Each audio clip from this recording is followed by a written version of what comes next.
Mahal kita pero, the Georgette story.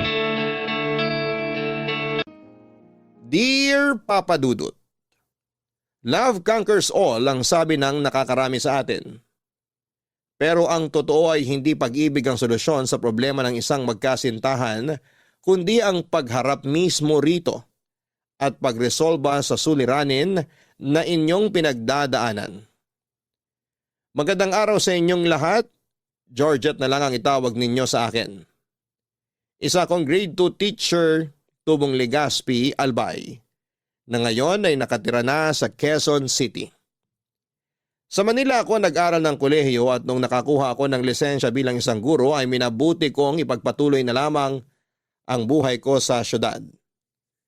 Nakapasok ako sa isang public school kung saan ay nagtuturo ako ng mga cute na grade 2 pupils. Panganay ako sa 4 na magkakapatid. Lahat naman kami ay nakapagtapos na sa kolehiyo.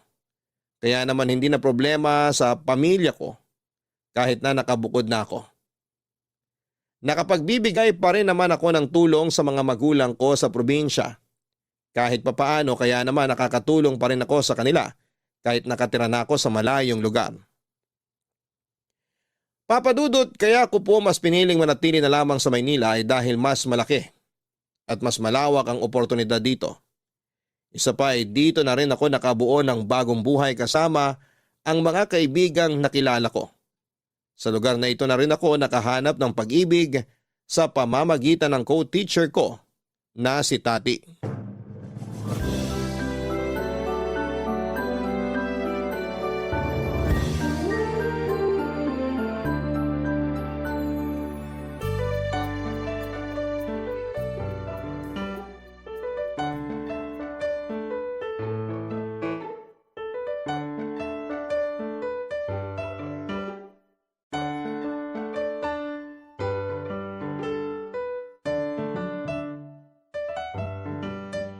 Alam mo, hindi ako mahilig sa kape, pero simula nung nagturo ako ng grade 2, kape na lang talagang nagpapawala ng stress ko. Nasanay ka kasi noon sa pagtuturo ng mga grade 6 kaya naninibago ka ngayon. Expected na talaga na magiging makulit ang mga bata. Yan yung pinili mong propesyon eh. Pero hindi ko inaasahan na iba na palang mga bata ngayon. Kakaiba talaga yung kulit nila. Totoo yan. Mas matapang na rin sila ngayon. Medyo spoiled na rin kasi ang mga bagong henerasyon ngayon eh. Pero syempre, bilang teacher, dapat mahaba ang pasensya mo. Ewan ko ba kung bakit ito yung pinili kong propesyon? Hindi naman ako pasensyosa. Ewan ko rin ba sa'yo? Basta ako, kaya ako naging guro kasi mahilig ako sa mga bata. Sa bagay, parang practice na rin to para sa akin para kapag nagkaroon na ako ng anak. Oo nga. Congrats pala ulit sa engagement nyo ni Mark. Salamat. So kailan naman ang kasal? Hindi pa namin napag-uusapan eh. Siguro baka next year pa. Kailangan pa kasi namin mag-ipon eh. Maganda yan. Mag-ipon muna kayo bago bumuo ng pamilya. Eh ikaw naman, kailan mo planong magpakasal? Kasal agad? Wala ba nga akong boyfriend eh. Eh bakit naman kasi wala ka pang boyfriend? Eh wala naman kasing nanliligaw. Eh di ikaw manligaw. Alam mo, sa panahon ngayon, hindi na uso ang pag-aantay ng grasya. Dapat ikaw na mismong naghahanap. Ay nako, darating ang darating. Ginawa ko na yan dati. Pero ano nangyari? Mahirap ipilit ang pag-ibig na hindi para sa'yo. Mali ka lang kasi ng pinipiling tao. Siyang tunay naman. Mali-mali rin kasi ang mga desisyon ko sa buhay. Kaya nauuwi ako sa mga lalaking bahagang buntot. Gusto mo, ako na lang ang pumili para sa'yo? May irereto ko. Sino naman? Baka mamaya yung kapatid mo yan ha? Hindi! Hindi yung kapatid kong irereto ko sa'yo. Naka-move on na kaya yun sa'yo. May bago na siyang nililigawan. Aba dapat lang. Masyado siyang bata para sa akin. Itong irereto ko sa'yo, mas matanda siya ng 2 taon kaysa sa'yo. Sino ba? Kakilala ko ba yan? Hindi mo siya kilala. College friend ko siya, kaya kilalang kilala ko na siya. Anong pangalan? Lino. Anong itsura? Uy, gwapo yun ah. Hindi ka magsisisi. Kita mo naman yung fiancé ko, di ba? Marunong kaya akong pumili kaya don't worry. Eh yung ugali. Walang silbi ang itsura kung masama naman ang ugali. Mabait si Lino. Isa yan sa mga pinakamabait na kaibigan ko. At saka bukod doon, matalino rin siya, responsable at mayaman. Too good to be true. Lahat ng ganyang lalaki may something eh. Kay Lino, wala. Nasa kanya na lahat. Girlfriend na nga lang ang kulang eh. Kung nasa kanya na ang lahat, bakit hanggang ngayon wala pa siyang girlfriend? Parang red flag yun para sa akin eh. Bakit magiging red flag yon kung hindi pa naman niya nahahanap yung taong para sa kanya? O malay mo, ikaw na pala yun. Jesus! Ano, gusto mo try? Papakilala kita sa kanya. Pag-iisipan ko muna. Sige na, wala namang mawawala eh. Kung hindi kayo mag-click, edi maging magkaibigan na lang kayo, di ba? Okay din lang naman siyang maging kaibigan eh. O sige. Pwede naman. Subukan natin. Baka sakaling may mapala ako. G ka na mag-eyeball kayo? Basta safe, okay ako. Nice! Safe na safe to! Hindi naman kita ipapahamak, no? Naku, basta siguraduhin mo lang ha. Oo naman! Excited ako para sa inyo!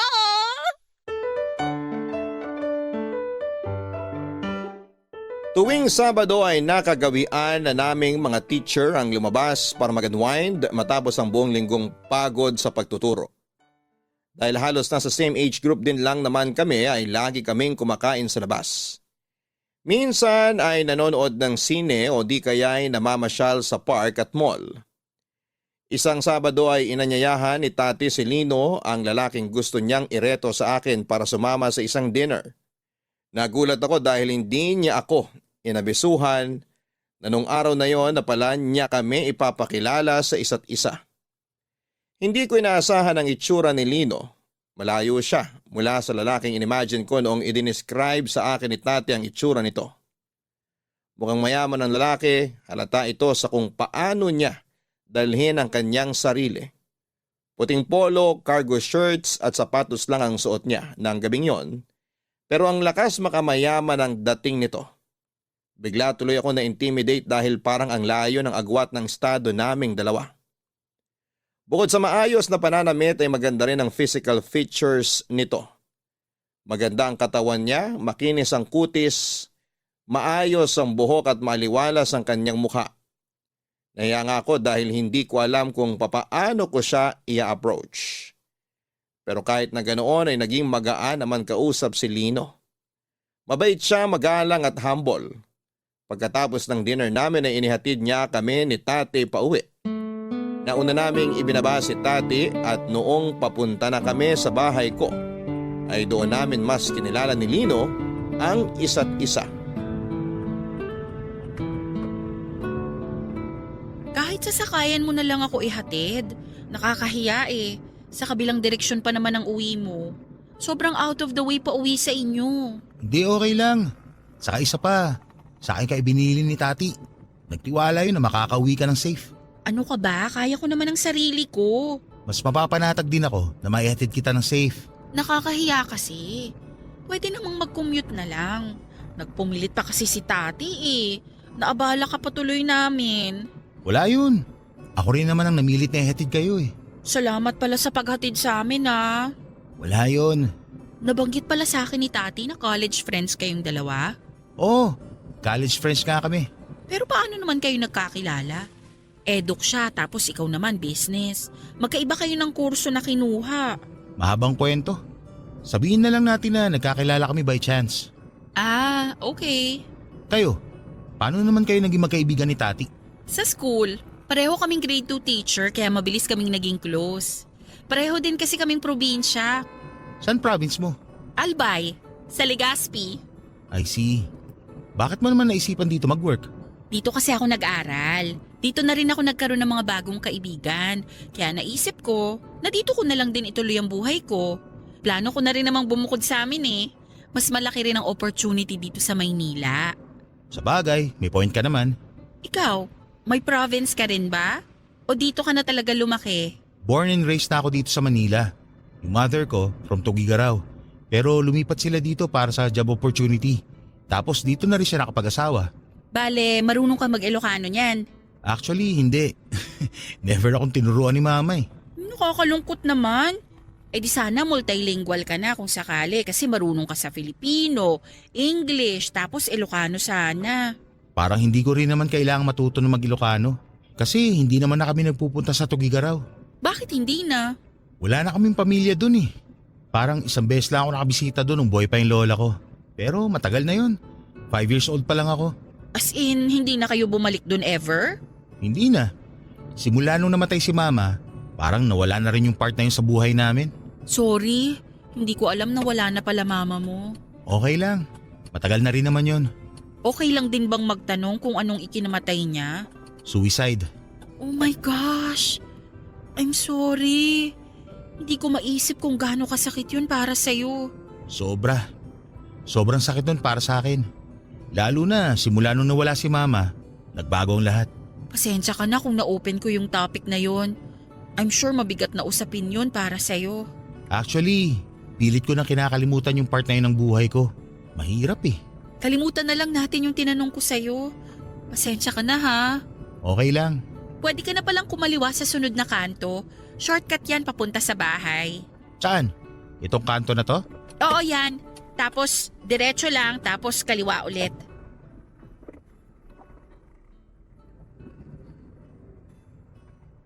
Ayan, kahit dyan na lang sa tapat ng nakaparadang motor. Lalakarin ko na lang. Tong street na to. One way kasi palabas dito kaya bawal sumalubong. Okay na ako rito. Sure ka? Oo, malapit na lang naman yung apartment ko rito. Nakikita mo ba yung puting building na sumisilip dun banda? Yung may kulay blue na tuktok? Oo, yun nga. Doon ako nakatira. Ah, okay. O so paano? Salamat sa paghatid sa akin ha. No worries. Ingat ka sa paglalakad. Ingat ka rin sa pag-uwi. Maganda ang naging first impression ko kay Lino.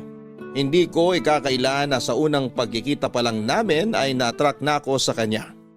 Ang problema nga lang ay hindi ko alam kung nagustuhan din ba niya ako o baka na-turn off na siya sa akin. Pagkatapos kasi ng gabing yon ay wala nang nangyari. Hindi na niya ako kinontak at hindi na kami nagkita pang muli. Pakiramdam ko tuloy ay hindi siya interesado sa akin. Okay lang naman yon para sa akin kung sakali pero nakakababa pa rin ang confidence na hindi ako nagustuhan pabalik ng lalaking inireto sa akin. To be fair, expected ko naman na maaring mataas ang standards ni Lino dahil may karapatan naman siyang maging choosy. Kaya naman pagsapit ng Lunes nang tanungin ako ni Tati kung ano ang update sa pagitan namin ni Lino, ay wala akong ibang nasabi kung hindi kami para sa isa't isa. Isa lang akong hamak na teacher na hindi gaanong kataasan ang sinasahod samantalang si Lino ay galing sa mayamang pamilya. Hindi ko siya kayang sabayan. Nasa langit siya samantalang nasa lupa lamang ako. Hindi na ako umaasa at nagpatuloy na lamang ako sa buhay ko sa mga sumunod na araw. Hanggang sa hindi ko inaasahan ay bigla akong nakatanggap ng friend request. Sa Facebook galing ito kay Lino Papadudut. Nung nakita ko ang pangalan niya ay napatalon ang puso ko sa sobrang kilig. Agad kong inaccept ang friend request at inistalk ang Facebook account ni Lino. Bagong gawa lamang ito at maliban sa profile picture ay wala nang ibang laman ang timeline niya. Ang paliwanag sa akin ni Lino ay natagalan daw siyang mag-reach out sa akin matapos ang unang pagkikita namin dahil noon lang daw siya nagkaroon ng time na gumawa ng Facebook account para makontak ako. Hindi raw niya nahingi ang contact number ko at nahihiya naman siyang kunin ito mula kay Tati. Kaya gumawa siya ng sariling Facebook account para mag-message sa akin. Matagal na raw kasing hindi gumagamit ng social media si Lino. Actually ay napansin ko na. Noong unang kita pa lang namin na wala ngang social media si Lino dahil sinubukan ko siyang hanapin online pagkatapos niya akong ihatid sa bahay. Noong tanungin ko kung bakit wala siyang social media, ayon sa kanya ay masyado raw itong toxic para sa mental health niya. Kaya naisip niyang umiwas mula rito. Mas peaceful daw na walang nang bubulabog sa peace of mind niya. Kaya naman dinilit na lamang niya ang lahat ng account niya. Labis ang tuwang nararamdaman ko nung muli kaming nagkausap ni Lino sa Facebook. Kahit papaano, nalaman ko Papadudot na interesado rin pala siya sa akin. Ilang linggo kaming nag-usap sa chat bago niya ako inaya ulit na magkita. Sa pagkakataong yon ay kaming dalawa na lamang at wala na kaming ibang kasama.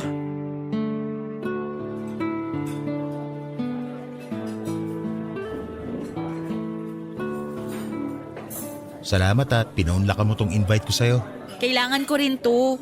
Bored ako sa apartment ngayon eh. Hindi naman ba kita nabala. Hindi naman. Actually, wala nga akong plans ngayong weekend. Hindi natuloy yung plano sana namin nila tati na manood ng sine. Bakit naman? Hindi namin type yung mga palabas ngayon. Puro kasi action at horror.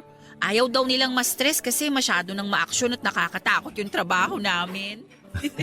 Ganun ba talaga kahirap maging teacher? Marami naman talagang pros and cons ang pagiging teacher eh. Masaya na nagagawa mo yung gusto mo, magturo at mag-inspire ng mga bata. Pero at the same time, masyadong maraming paperworks. Doble-doble ang workload dahil sa bagong curriculum. Kaya nga hanga ako sa mga teacher eh. Kasi nagiging magulang sila nang wala sa oras. Ay oo, tama yung sinabi mo. Lalo na sa aming mga nasa lower grades. Hindi lang pagtuturo ang gagawin mo. Kailangan mo ring mag-alaga ng mga bata ng 9 na oras. Nakaka-drain din siguro yun, no? Draining, stressful, nakakapagod, lahat na. Kaya nga every weekend kami lumalabas para mag-unwind eh. Ngayong Sabado lang hindi natuloy kasi may sarili-sarili ding commitments yung iba. Dapat pala maging maayos tong date nating to. Bakit naman? Kasi ayoko makadagdag sa stress mo. Mukhang hindi naman. Dito na nga lang sa kinakain natin, sobrang nag-e-enjoy na ako eh. Nasabi sa akin ni Tati na mahilig ka raw sa mga inihaw na pagkain. Kaya dito talaga kita dinala. At talagang nag-research ka ha? Siyempre naman. Gusto ko magpa-impress sa'yo eh. So far, impressed naman ako sa'yo. Talaga ba? Saang banda ka naman na-impress sa akin? Marami. The way you handle yourself, pati yung pakikitungo mo sa mga tao, yung choices mo sa buhay, very classy. Naks, ganun na ba talaga kaganda ang tingin mo sa akin kahit na pangalawang beses pa lang natin ito magkita? Well, kasama na rin doon yung mga nakwento sa akin ni Tati tungkol sa'yo. Nagkukwento siya tungkol sa akin? Ano-ano naman kinukwento niya sa'yo? Kung gaano ka kabait, etc., etc. Basta puro good qualities mo ang nabanggit niya sa akin. Naku, baka naman masyado nang mataas ang expectations mo sa akin. Kapag hindi ko yun na-meet, baka ma-turn off ka. Hindi ko na maituloy yung plano ko sa'yo. Plano? Ano bang plano mo sa akin? Gusto kitang ligawan. Masyado bang maaga para gawin ko yon?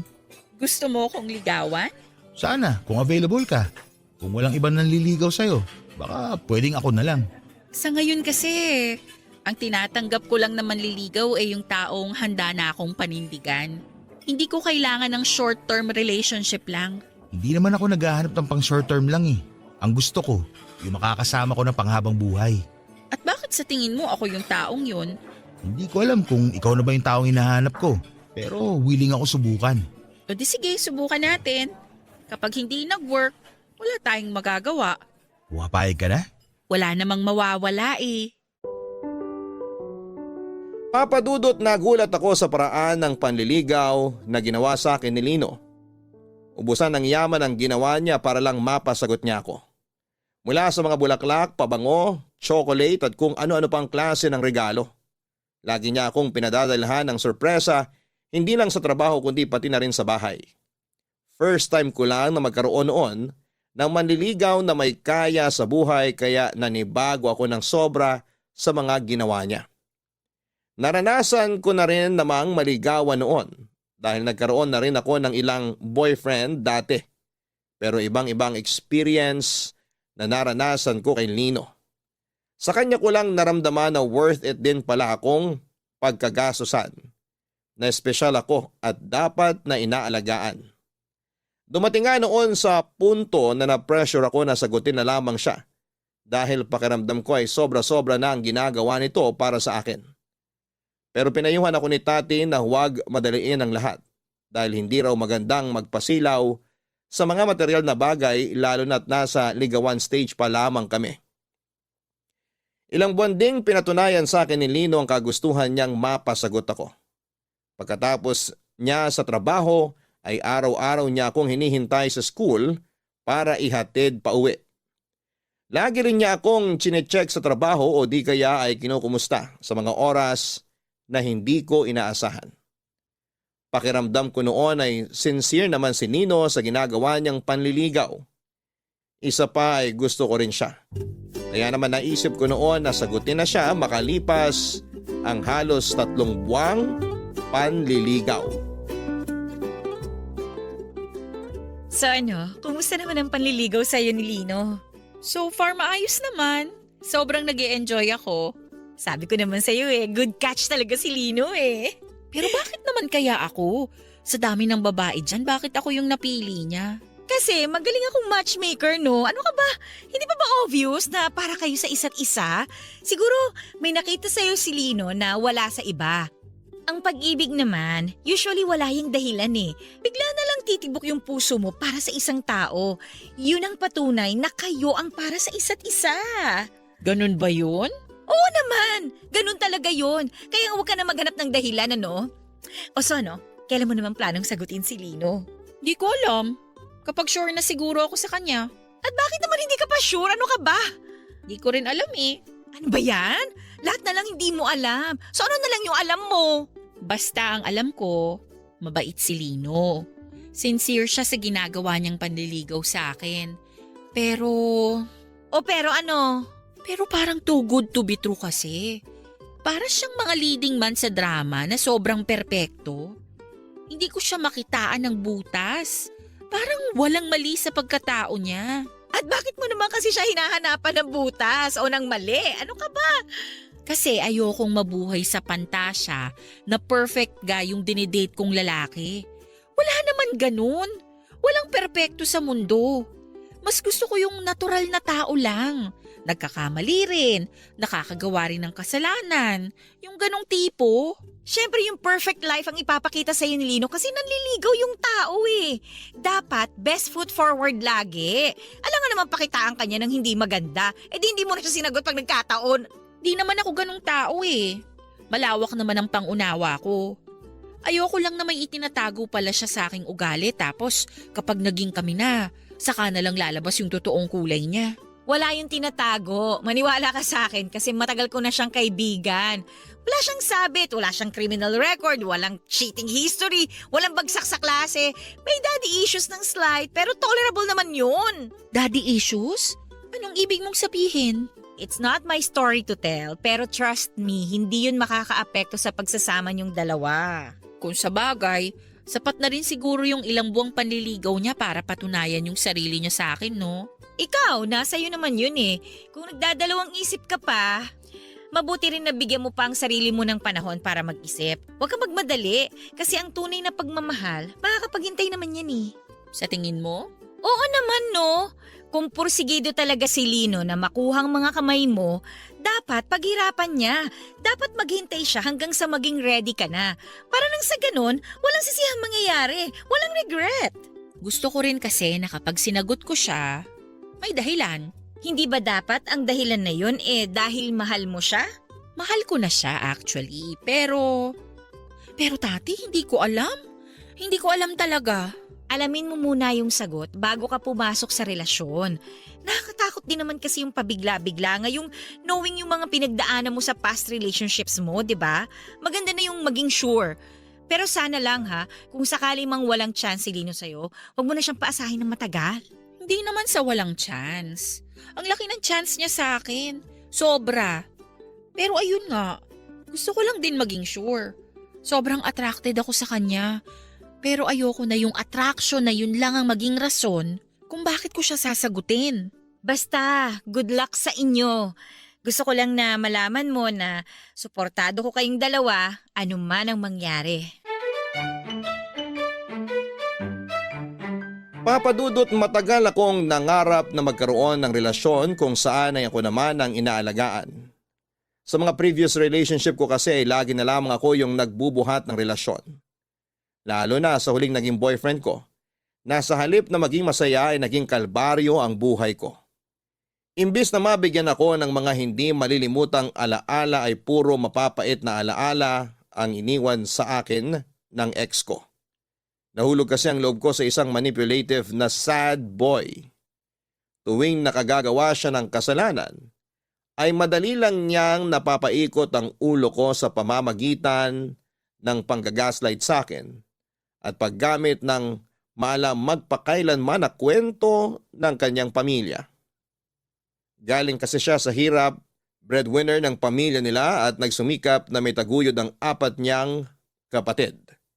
Magaling siya sa parting yon pero hindi yon rason para gawin ang ginawa niya sa akin. Harap-harapan kasi niya akong niloko at nagpaloko naman ako. Mabuti na lamang at nandyan ang kaibigan kong si Tati para ipaalala sa akin kung ano ang tama at mali. Nung natauhan ako ay nakipaghiwalay na ako sa kanya at tuluyan ko na siyang ibinaon sa limot. Hindi nagtagal ay sinagot ko na si Lino sa piling niya ay naramdaman ko kung gaano kalaki ang worth ko bilang isang babae at bilang isang tao. Sa kanya ko naramdaman na karapat-dapat din naman pala akong irespeto, alagaan at mahalin. Pwede rin naman pala na ako ang binubuhat sa relasyon. Si Lino ang boyfriend na hinahanap ng karamihan. Siyang tipikal na boyfriend material na gusto ng lahat. Naging maganda ang unang 5 buwan ng relasyon namin pero sa pagtagal ay unti-unti kong napansin nang tila ba perpektong ugali ng boyfriend ko ay hindi pala ganoon kalinis katulad ng gusto nitong palabasin. Papadudot mabuting boyfriend si Lino. Lahat ng parte niya bilang boyfriend ay nagagampanan niya ng maayos. Araw-araw niyang ipinaparamdam sa akin ang pagmamahal niya at never siyang nagkulang sa oras, effort at intimacy sa akin. Sa katunayan ay ipinakilala pa nga niya ako sa mga kaibigan niya na bagamat medyo alta ang estado nila ay very welcoming naman sila sa akin. Ang problema nga lang ay merong certain lifestyle si Lino na minsan ay hindi ko nagugustuhan lalo na kapag nasobrahan. Party goer si Lino, during weekends ay palagi siyang lumalabas kasama ang kanyang barkada para magbar hanggang sa magdamag. Inaaya naman niya akong sumama sa kanila pero dahil hindi maganda sa isang teacher ang mag-inom at hindi rin naman talaga ako umiinom ng alak ay lagi akong tumatanggi sa imbitasyon niya sa akin. Hindi naman po ako mahigpit bilang girlfriend. Sa katunayan, okay lang sa akin na nakikipag-inuman siya tuwing Sabado at Linggo dahil deserve din naman niyang magpahinga matapos ang nakakapagod na trabaho. Panatag ang loob ko na payagan si Lino na lumabas dahil mapagkakatiwalaan naman ang mga kaibigan nito. Hindi sila enabler pagdating sa pambababae at panluloko. Minsan nga kapag lasing na't hindi na makapag-update sa akin si Lino ay mga kaibigan niya mismo ang nagme-message sa akin kung nakauwi na ba sila o hindi pa. Respectful sila at alam nila ang boundaries ng bawat isa. Pero ang problema kapag wala na sa wisyo si Lino dahil sa alak, may pagkakataon na nagmamaoy siya. Tuwing lasing siya ay may mga bagay siyang nababanggit na kinagugulat ko dahil never niya itong inopen sa akin. Katulad na lamang ng isang Sabado sa halip na sa kanila umuwi ay sa apartment ko inihatid si Lino ng mga kaibigan niya.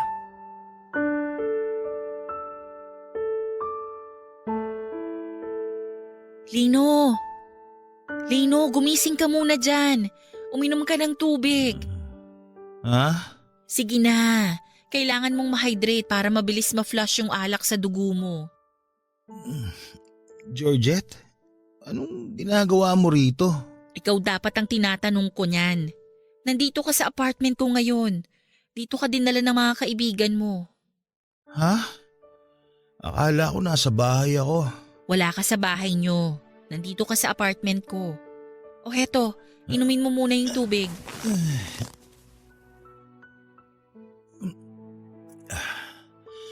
Salamat. Tanggalin mo na yung damit mo, pupunasan ko yung katawan mo ng bimpo at tubig. Hindi ka pwedeng humiga sa kama ko na madumi. Dito na lang ako matutulog sa sofa. Bakit pala dito ako dinala ni Eric? Hindi ko rin alam. At hindi ka pwedeng matulog dito kasi hindi ka kasya rito sa sofa. Wala, sige, alisin mo na yung shirt mo. My gosh, Lino naman. Ako na nga lang mag-aalis. Iinom-inom kasi tapos hindi naman pala kaya. Taas mo yung kamay mo. Pupunasan na kita ha. Georgette, Ano yun? hindi ba nagalit si Papa na inuwi kita rito sa bahay? Anong pinagsasabi mo dyan? Nandito ka sa apartment ko. Wala tayo sa bahay nyo. Okay ka lang ba? Nakailan ba kayo at sobra yata ang amats mo ngayon? Hindi mo na alam kung nasan ka eh. Wala ba tayo sa bahay? Mabuti naman. Wala tayo sa bahay niyo, okay? Tsaka kailan mo pa ako dinala sa bahay niyo? Lagi mong sinasabi na boring dun. Akala ko magagalit na naman si Papa eh.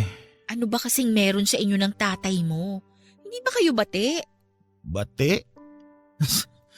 Hindi nga anak ang turing sa akin ng taong yun eh. Anong ibig mong sabihin? Si Papa, isa lang ang anak nun. Alam mo kung sino? Si Kuya. Ako, palamuti lang ako sa bahay. Display na hindi man lang pinapansin. Bakit naman hindi kanya pinapansin? Wala akong ambag sa buhay niya eh. Para sa kanya, wala akong silbi. Lahat ng magagandang nagawa ko, nagawa na ni Kuya. Kaya baliwala na kung ano man ang gawin ko.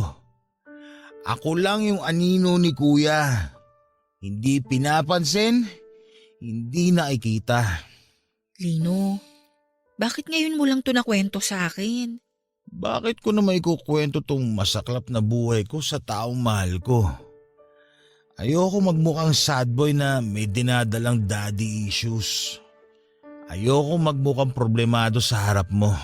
Pero may problema kayo ng tatay mo. Hindi yun pwedeng isikreto lang. Matagal ko na tong pinoproblema. Ano magagawa mo sa pinagdadaanan ko ngayon? Kung ako nga mismo, hindi ko to magawang ayusin eh. Pero pwede naman kitang suportahan. Pwede mo kong gawing takbuhan kapag kailangan mo ng makakausap. Ako ang sasalo sa'yo kapag sobrang bigat na ng dinadala mo. Ayokong gawin sa'yo yon. Bakit naman? Hindi ka bagay o lugar, Georgette. Nasaka ko lang pupuntahan kapag masama ang loob ko o kapag kailangan ko ng tulong. Girlfriend kita. Gusto ko lagi ka masaya. Ayokong idamay ka sa mga problema ko dahil ayokong maperwisyo kita. Huwag mong isipin na perwisyo ka. Mas mapapanatag ako kapag aware ako sa pinagdadaanan mo. Lalo na kapag alam ko naman sa sarili ko na meron ako maitutulong sa'yo. Girlfriend mo ko at natural lang na makasama mo ko hindi lang sa saya, pati na rin kapag down ka. Kaya Lino, kung ano man ang... Ay, naku. Kung alam ko lang na may ganitong klasikang problema na pinagdadaanan.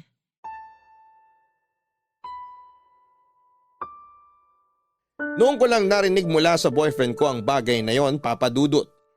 First time ko lang kasing makita ang vulnerable side ni Lino.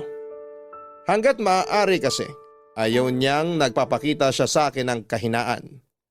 Ayaw niyang nakikita ko siya na malungkot at napanghihinaan ng loob. Gusto kasi niya na laging ipakita sa akin na kaya niya akong protektahan sa lahat at natatakot siya na kapag nalaman ko ang kahinaan niya ay baka magbago raw ang pagtingin ko sa kanya. Halos kalahating taon na kaming magkasintahan noong nalaman ko ang tungkol sa family issues na pinagdadaanan ni Lino.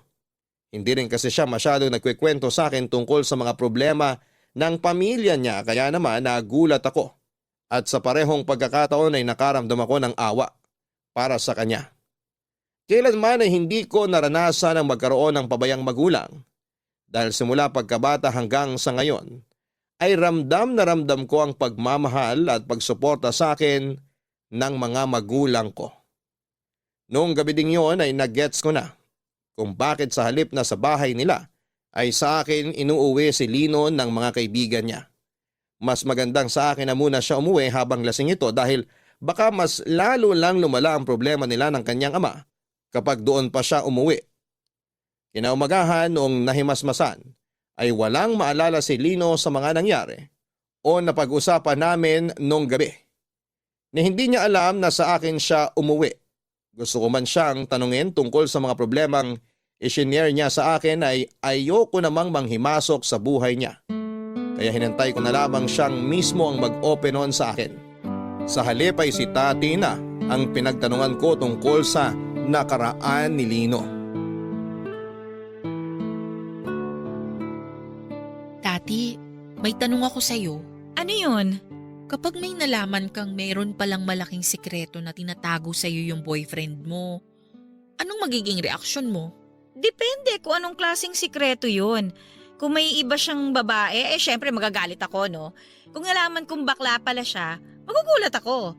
Kung ang sikreto naman niya may malubha siyang sakit, dadamayan ko siya. Wala sa mga nabanggitang sikreto ni Lino. Teka, may sinisikreto sa'yo si Lino? Kala ko random question lang yun. May nalaman ako recently tungkol sa kanya. Ano naman yun? Hindi pala sila nag-uusap ng tatay niya? Parang may malalim silang alitan? Yun ba? Alam mong tungkol doon? Matagal na niyang problema yan.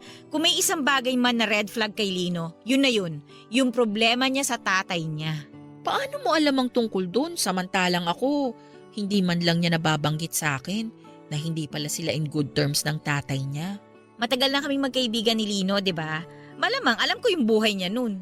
Bakit hindi mo man lang sinabi sa akin? Wala naman ako sa lugar para mag-share ng personal na buhay ng ibang tao. Tsaka isa pa, kala ko na-resolve ng tungkol dun kasi sobrang tagal na nun eh. Tsaka nakita ko namang nagbago na si Lino, kaya kala ko wala ng problema. Nagbago? Paanong nagbago? Ganito kasi yun. College friends kasi kami ni Lino, di ba? Oo. Tapos? Nakwento na ba niya sa'yo kung paano kami nagkakilala at naging magkaibigan? Hindi. Wala pa siyang nakukwento tungkol sa inyo. Nakilala ko si Lino dahil muntik na siyang magpakamatay. Magpakamatay? Actually, hindi muntik. Nagpakamatay talaga siya. Ano?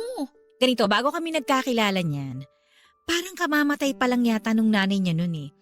Nagtatago ako nun sa rooftop ng Eduk Building nung nakita ko siya. Nagtatago? Ano namang ginagawa mo sa rooftop at nagtatago ka dun? Nagtatago ako para magyosi. Nagyuyosi ka? Noon, nung college pa ako, pero natigil ko na yung bisyo ko na yon. Anyway, ayun nga, nadatnan ko dun si Lino na umiiyak. Nasa gilid siya ng rooftop. Alam mo yung eksena sa mga palabas na tatalo na sa gilid ng building? Ganong eksena yung nadatnan ko sa rooftop. Tapos, anong ginawa mo? Sabi ko sa kanya, kung tatalon siya, magantay lang siya ng 5 minutes, ubusin ko lang yung yosi ko, tapos pwede na niyang gawin ko anong gusto niyang gawin. Ano? Ganon ang sinabi mo sa kanya? Hindi mo man lang siya tinulungan? Grabe ha? Hindi ko naman kasi siya kilala eh. Nung college ako, medyo hindi rin kasi maganda yung ugali ko. Pero past is past, nagbago na ako no. Kaya kako, patapusin muna niya ako magyosi bago siya tumalon. Baka kasi mamaya mapagbintangan pa akong nagtulak sa kanya kung sakali no. O, tapos, obviously, hindi siya natuloy kasi buhay pa siya ngayon. Natuloy yun, tumalon siya. Diyos ko! Totoo? Oo, hindi ko naman inaasahan na tototohanin pala niya yun eh. Akala ko nag-iinarte lang siya. So yun nga, tumalon siya. Mabuti na lang, napilayan lang. Parang 3 palapag lang naman yung Eduk Building eh. Tsaka sa baba nun, puro halaman na, kaya hindi ganong masama yung pagbagsak niya. Anong ginawa mo pagkatapos? Siyempre, naganap na ako ng tulong para maklear ko kagad yung pangalan ko at sabihin na wala akong kinalaman sa nangyari. Tsaka baka mahuli ako nagyosi no, masuspend pa ako. Kaya ginawa ko ang lahat para ma-divert yung attention sa kanya. Pero hindi pa rin nasasagot yung tanong kung paano kayo naging magkaibigan. Sinamahan ko siya sa ospital. Inakala kasi nila na magkaibigan kami eh. Wala naman akong choice, kaya yun, nagkunwari na lang akong kaibigan niya. Tapos dun sa ospital, nakita ko kung paano siya tratuhin ng tatay niya. Nagulat nga ako eh. May mga gano'n palang klaseng magulang. Muntik nang mamatay yung anak niya, pero parang wala lang sa kanya yung nangyari. Alam mo, naawa ko kay Lino, kaya habang nagpapagaling siya, sinamahan ko siya sa ospital hanggang naging close na kami. The rest is history, ika nga nila. Grabe! Ang dami ko palang hindi alam tungkol sa boyfriend ko. Pagkatapos namin maging close, nalaman ko na medyo rebellious siya sa pamilya niya. Kaya siguro may alitan sila nung tatay niya. So ayun, yun yung past ni Lino na alam ko. Papa Dudut, kahit naman nalaman ko ang totoong nakaraan ni Lino ay hindi pa rin nagbago ang pagtingin ko sa kanya. Sa katunayan ay mas naging relatable siya dahil si Lino ang patunay na walang taong perpekto sa mundo. Hindi lahat ng nais natin ay pwedeng mapa sa atin. Mas naiintindihan ko nga siya at sa parehong pagkakataon ay mas humanga ako sa kanya na sa kabila ng pinagdadaanan niya ay ginawa niya ang lahat ng makakaya niya para hindi ako idamay sa problema ng kanilang pamilya. Ganun pa man ay hindi ko maiwasang mag-alala sa kalagayan ni Lino. Para kasing nasa loob ang kulo nito na kapag na-trigger ay bigla na lamang sasabog. Lalo na kapag nahaluan na ng alak ang sistema niya. Mahirap na kapag nakatapat siya ng taong kayang manakit at baka mapahamak siya. Simula noong nalaman ko ang pinagdadaanan niya, ay sinubukan kong pagbawalang uminom sa labas si Lino. Pumayag naman siya at hindi ito naging issue sa kanya, ganon din sa mga kaibigan niya. Kapag gusto niyang uminom noon ay sa apartment siya nagpupunta at dala ang ilang bote ng alak. Sinasamahan ko siyang mag-inom habang pinagkikwentuhan namin ang tungkol sa buhay-buhay. Pero sa lahat ng mga bagay na napag-usapan namin, never niyang binuksan sa akin ang tungkol sa problema niya sa pamilya niya. Ginawa ko naman ang lahat para maging supportive na girlfriend kay Lino. Pero minsan ay may mga bagay talagang nakasanayan na ng isang tao at mahirap na itong alisin sa kanilang pagkatao. Lalo na kapag ang punot dulo ng pag-uugaling yon ay hindi pa rin naaayos. Napagtanto ko kalaunan na ang sugat sa puso ni Lino ay sobrang lalim na at mahirap na itong hilumin pa. Sa mga sumunod na buwan ay naging maganda naman ang ugnayan namin ni Lino Papadudut. Sinubukan niyang umiwas sa pagpunta sa mga bar, pero hindi naglaon ay natuto siyang magsinungaling sa akin dahil doon. Hindi ko alam na pagkatapos pala niyang uminom sa apartment, sa halip na umuwi ay dumadaan pa siya sa labas para magpatuloy sa pag-inom. Nakwento yon sa akin ng isa sa mga kaibigan niya noong nagsumbong ito na inaaya raw siya ni Lino na uminom sa labas. Nagsorry naman sa akin si Lino noong kinumpronta ko siya tungkol sa ginagawa niya. Pinatawad ko siya at sinubukang alamin ang dahilan kung bakit niya nagawa sa akin ang maglihim. Tinanong ko siya kung masyado na ba akong nakakasakal. Hindi ang naging sagot niya. Inamin niya sa akin na hindi lang daw niya mapigilan ang sarili niya dahil alak na lang daw ang nakakapagbawa sa sakit na nararamdaman niya. Dumating noon sa puntong hindi ko na siya mapigilan at halos gabi-gabi na ang pag-inom ni Lino. May time na nga na pumapasok na siya sa trabaho ng lasing. Kahit na anong pilit ko ay ayaw sabihin sa akin ng boyfriend ko kung bakit siya nagkakaganon. Hanggang noon kasi ay ayaw pa rin niyang magkwento tungkol sa problema nila ng ama niya. Kahit na alam ko na ang tungkol doon. Masakit para sa akin na panoorin kung paano sirain ni Lino ang buhay niya. Unti-unting niyang napabayaan ang sarili niya, Papadudut. At para bang nawala na siya ng ganang mabuhay noon. At ang hirap para sa akin na wala akong magawa para matulungan siya. Hanggang sa dumating ang araw na kinakatakot ko. Naaksidente si Lino sa daan dahil sa kalasingan. Mabuti na lamang at walang ibang taong napuruhan sa nangyaring aksidente. Ganon din na hindi siya nasaktan. Nakapagpiyansa siya sa tulong ng kanyang ama. Pero dahil sa nangyari ay mas lalo lang nalayo ang loob sa kanya ng tatay niya. Hindi ko na nakayanan ang mga nakikita ko noon. Kaya ako na mismo ang kumausap kay Lino.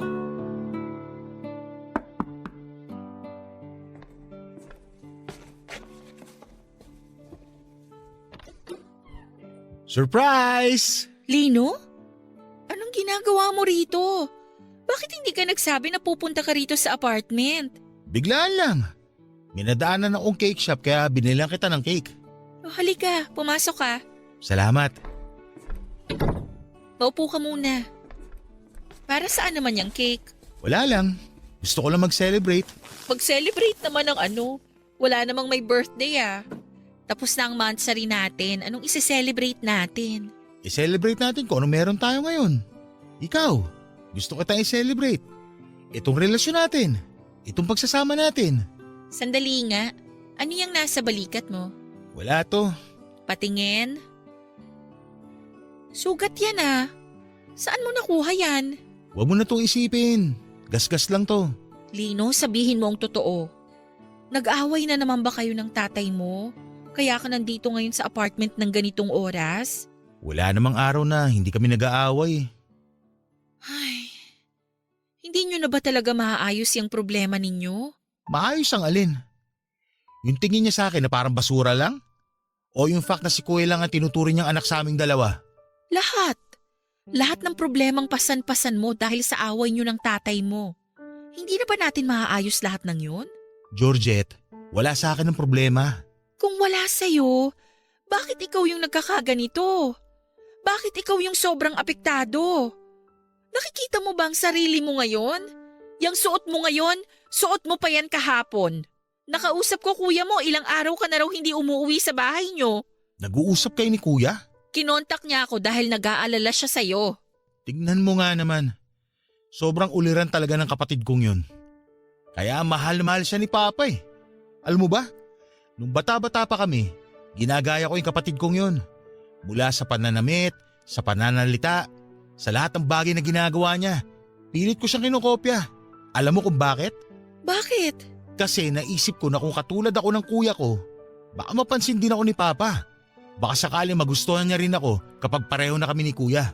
Oy, anong nangyari? Wala. Mas ako pa yung napasama. Mas lumala ang lahat kasi lumalabas na parang pinaglalaruan ko lang sila. Anong ginawa mo pagkatapos? Anong ginawa ko? Naging kabaliktaran ako ni Kuya. Kung siya'y mabuti, ako yung naging masama. Siya yung maunawain, magalang, perpekto. Ako naman yung naging pabaya, bastos, naging rebelde ako. Naisip ko na baka sakali magpakita man lang si Papa ng emosyon sa akin kapag ipinahama ko ang sarili ko. Na maiparamdam niya sa akin ang pagmamahal niya kapag nalagay ako sa panganib. Kaya mo nagawang tumalon sa building noong college ka pa? Paano mo nalaman yun? Nakwento sa akin ni Tati. Lino, ilang taon na ang lumipas. Ilang taon ka nang nagre-rebelde sa tatay mo pero may nagbago ba? Wala naman, di ba? Kaya bakit patuloy mo pa ring sinisira ang buhay mo para lang sa kanya? Dahil nasanay na ako sa ganung buhay. Simula noon hanggang ngayon, wala na akong ibang ginawa kundi ang kunin ng atensyon ni Papa. Yun na naging buhay ko, Georgette. Sinubukan ko naman magbago eh. Ginawa ko naman yung best ko, pero tuwing nakikita ko si Papa, bumabalik ako sa dati. Gusto ko lang naman i-acknowledge niya ako eh. Gusto ko lang naman ituring niya din akong anak. Mahirap ba yun? Naiintindihan kita. Hindi mo ako naiintindihan. Wala ka naiintindihan sa sitwasyon ko ngayon dahil lumaki ka sa pamilyang perpekto. Alam kong mahirap itong pinagdadaanan mo, pero… Alis na ako. Ayoko nang makasagabal sa'yo. Pasensya na kung naabala kita. Lino, sandali! Hindi ka nakakasagabal sa akin! Lino!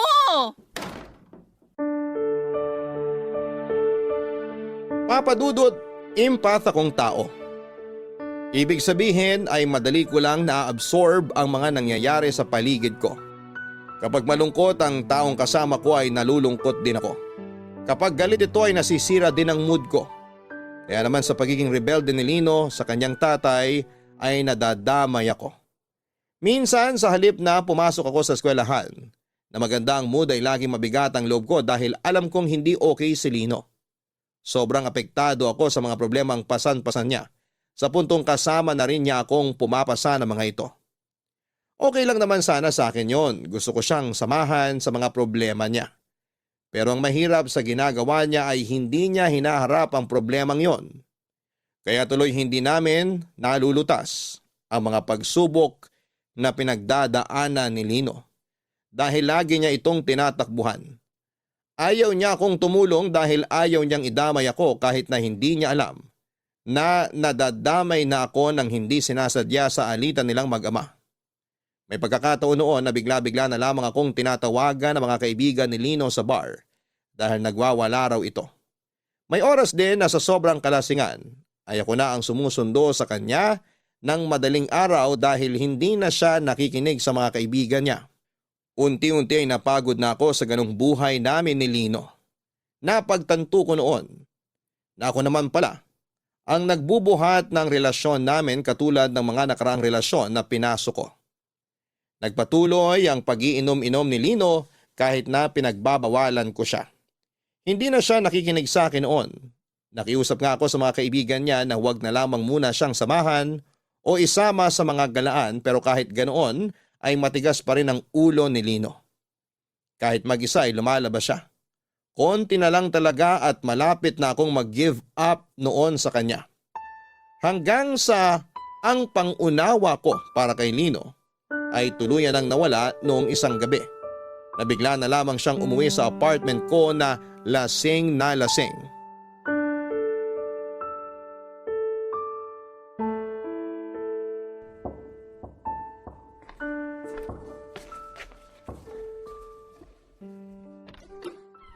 Lino? Georgette! Teka. Ah, Hoy, okay ka lang? okay lang ako. Lasing ka na naman ba? Halika, pumasok ka. Saan ka na naman ba galing? Pasensya ka na kung dito ako dumiretso. Hindi ako pwede sa bahay. Maupo ka muna dyan. Sandali, kukuha lang ako ng tubig. Wag, dito ka lang muna. Kailangan mong uminom ng tubig para hindi ka ma-dehydrate. Tabihan mo ko kahit saglit lang. Okay. Ang bango mo ngayon ah. Bagong ligo ka ba? Kanina pa ako naligo. Matutulog na sana ako. Hindi ko alam na lumabas ka na naman pala. Di ka man lang nagpaalam sa akin? Sumaglit lang ako sa dating tambayan namin. Sinong kasama mo? Ako lang mag-isa. Pinagbawalan mo sina Eric na samahan akong uminom eh. Kaya nag-solo flight na lang ako.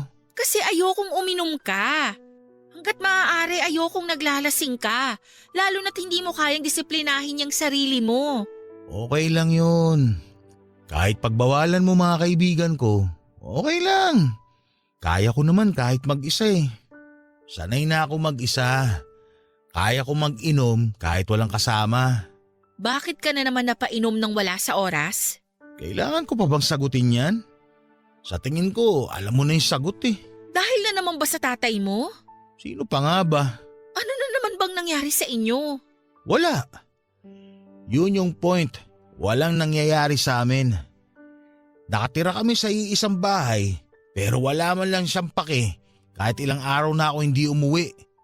Wala man lang siya pake kahit sa kalsada o matulog dahil sa kalasingan.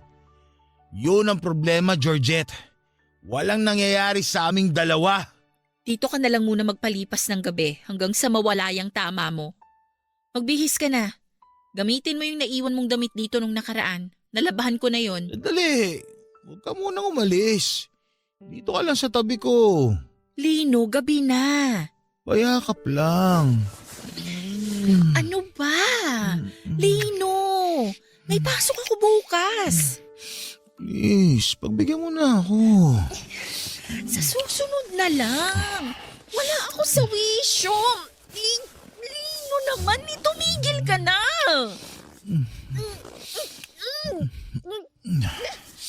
Lino, Sige na. ko. Ayaw mo na ba sa akin? May iba ka na bang nagugustuhan? Bakit naman parang diring-diri ka sa akin? Lasing ka, Lino. Magpahinga ka na. Ito ang pahinga ko. Lino! Nasasakal ako. Ano ba? I love you, Georgette. Come on na, please, Lino. Ano bang ginagawa mo? Iniwan mo ako, please. Ayoko. Tigilan mo ako, Lino. Saglit lang naman eh. Mabilis lang to. Ayoko, Lino. Bitiwan mo ako. Nasasaktan na ako. Bakit? Dati naman natin itong ginagawa, di ba? Uy! Layuan mo ako. Hindi ikaw yan. Wala ka sa katinoan ngayon, kaya please. Huwag mong gawin to sa akin. Pero... Huwag kang lumapit sa akin. Tatawag na ako ng pulis. Pulis? Bakit? Anong ginawa akong mali? Umalis ka na, Lino. Tatawagan ko si Eric para sunduin ka. Georgette naman. Lino! Mahal kita ng sobra pero mali na itong ginagawa mo kaya tama na to. Umalis ka na! Sa puntong yon ay natakot na ako para sa sarili ko. Nag-iba na si Lino. Hindi na siya ang Lino na nakilala ko at minahal. Tuluyan na siyang nilamon ng galit na inaalagaan niya sa kanyang puso. Sa huling pagkakataon ay kinausap ko siya na hayaan akong tulungan siya sa problema niya. Pero katulad ng dati tuwing nahihimasmasan ay binabaliwala lang niya ang mga usapan namin tungkol sa kanyang ama. Bumabalik siya sa dati niyang ugali na sweet at mapagmahal na para bang bumabawi sa mga nagawa niyang kasalanan. Pero nung nakita kong wala talagang pagbabago sa ugali ni Lino, masakit man, ayoko na mismo ang nakipaghiwalay sa kanya. Ayaw ko man siyang iwan sa panahon kung kailan lugmok na siya. Pero hindi ko na talaga kayang sabayan ang buhay na pinili niya. Ayaw niyang magpatulong sa akin kaya hindi ko rin siya matutulungan. Naubos na lamang ako, Papa Dudut. Naubos na ang pasensya ko, ang pangunawa ko pati na rin yata ang pagmamahal ko sa kanya. Ang problema kahit gaano namin kamahal ang isa't isa, ay hindi maisasalba ng pagmamahalang ang relasyon namin, lalo na't punong-puno ito ng bagahe mula sa nakaraan. Masyadong mabigat ang mga problemang pinagdadaanan niya para baliwalain lamang ito. At hanggat hindi niya naaayos sa mga yon, ay minabuti kong lumayo na lamang muna sa kanya. Walang ibang makakalutas sa mga kinakaharap niya, kundi siya lang at umaasa ako noon na yon ang marirealize niya sa nangyaring hiwalayan namin. Mahal ko po si Lino pero mahal ko rin ang sarili ko at ayokong masira ang sarili ko dahil lang sa pagmamahal ko sa kanya. Papa Dudut, hanggang dito na lamang muna ang bahaging ito ng sulat ko. Sa susunod na bahagi ng kwento ko ay malalaman ninyo kung anong naging pagpapatuloy ng pagsasama naming dalawa ni Lino. Maraming salamat po sa pakikinig ng aking kwento. Ang inyong forever kapuso at kabarangay, Georgette. May mga bagay talaga sa mundo na hindi kayang ayusin ang pagmamahal lamang. Minsan kahit gaano natin kamahal ang isang tao, ay may puntong mapupuno rin tayo lalo na't nakikita natin na hindi nila binibigyang halaga ang pagmamahal na ibinibigay natin sa kanila. Darating talaga tayo sa oras kung kailan kailangan na nating magsakripisyo para sa ikabubuti ng taong mahal natin, kahit ang kapalit nito ay ang pag-iwan natin sa kanila. Hanggang sa muli, ako po ang inyong si Papa Dudut sa mga kwento ng pag-ibig, buhay at pag-asa sa Barangay Love Stories number 1. Dear Papa Dudut, ako nga pala si Nathan, 35 years old. May nakarelasyon ako na mas bata sa akin ng 10 taon. Siya si Mika. Baka iniisip ninyo na mahirap makipagrelasyon sa isang taong malayo ang agwat ng edad sayo. Pero hindi totoo yon sa sitwasyon namin ni Mika. Excited nga ang naging relasyon namin dahil marami kaming natutunan sa bawat isa dahil sa pagkakaiba ng henerasyon. Mature din mag-isip si Mika kaya hindi ko kinailangang problemahin kung maiintindihan niya ako sa tuwing nagkakaroon kami ng problema. Malambing at sobrang passionate din siya sa relasyon namin, Papa Dudut. Mga bagay na nagpabilis ng pagkakahulog ko sa kanya. Kaya nung umabot kami ng 1 taon sa relasyon namin, inaya ko na siyang mag-live-in. Hindi naman niya ako tinanggihan, Papa Dudut. Gusto na rin niya dahil sa mas praktikal yon para sa kanya. Malaki rin kasi ang maiipon niya kung magsasama kami sa isang bahay.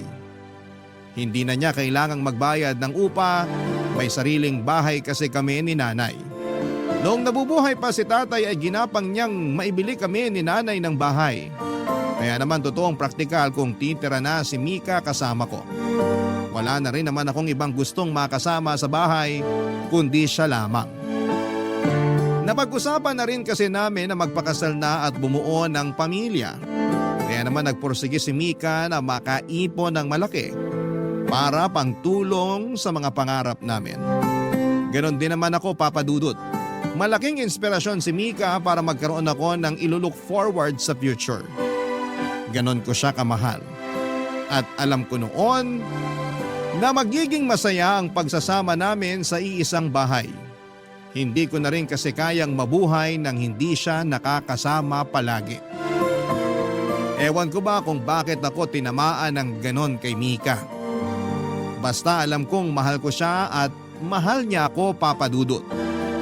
Yun naman ang importante sa lahat, sa pakiwari ko.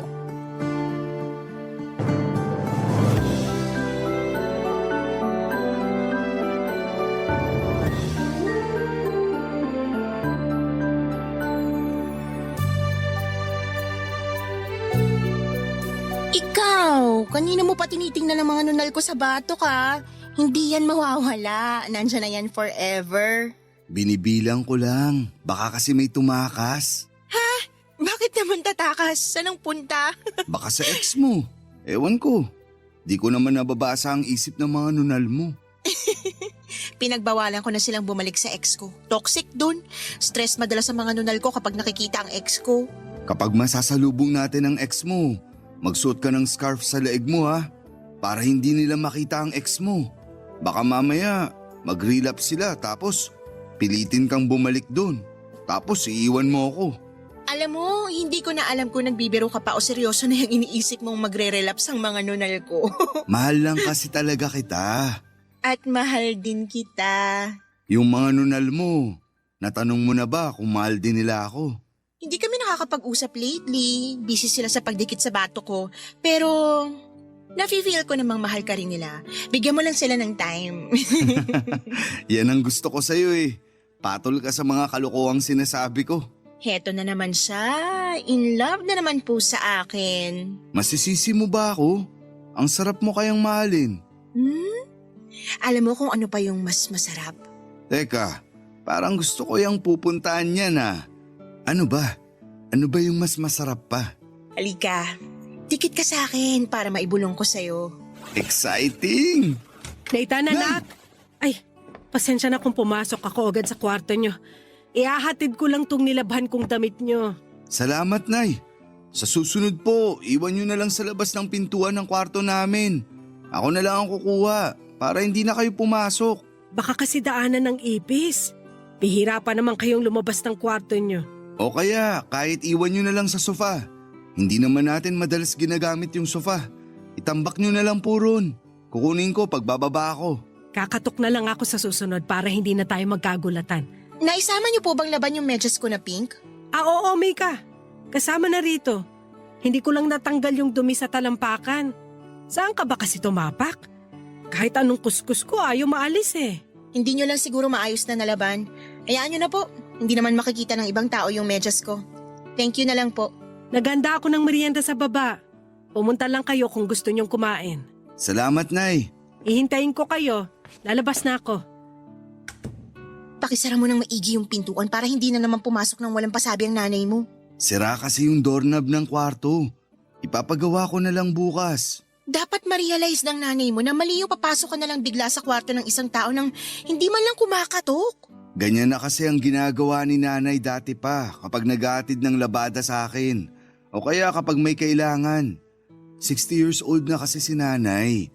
Kung ano yung nakasanayan niyang ginagawa, mahirap nang baliin.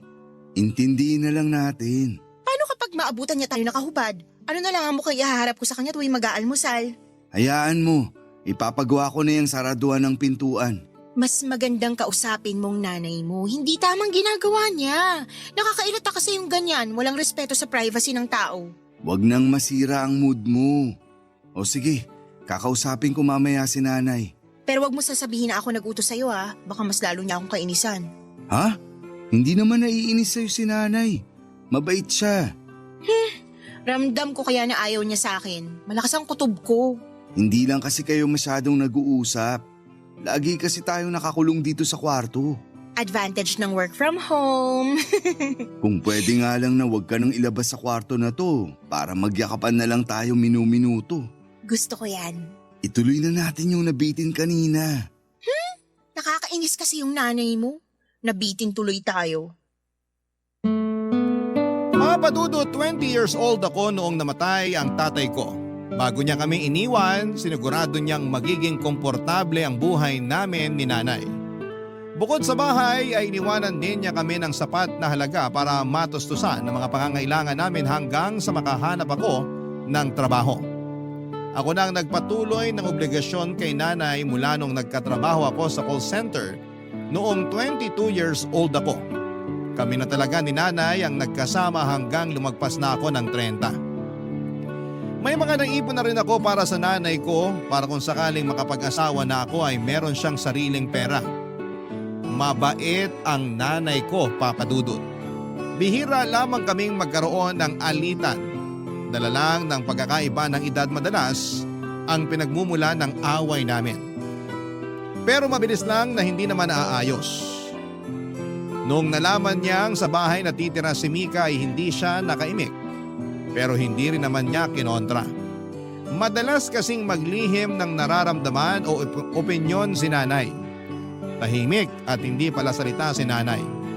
Maswerte nga kung hindi ako nagkaroon ng nanay na bungangera. Hindi ako nilapitan para ipasa sa akin ang mga naiisip niyang problema. Kaya hindi ako bumukod kahit nagkaroon ako ng trabaho. Bukod sa mas praktikal, kailangan ko rin si nanay sa buhay ko. Lahat ng gawaing bahay ay siyang umaasikaso. Kahit ilang beses ko siyang sinabihan na kumuha na lamang kami ng kasambahay para hindi na siya mahirapan. Hindi rin siya nakinig, Papa Dudut. Gusto niyang laging gumagalaw para daw hindi masanay ang buto niyang nakapirmi lang sa isang pwesto hanggang sa maging marupok na yon. Hinayaan ko na lamang siya. Alam kong yun din ang paraan niya para ipakitang mahal niya ako, Papa Dudut.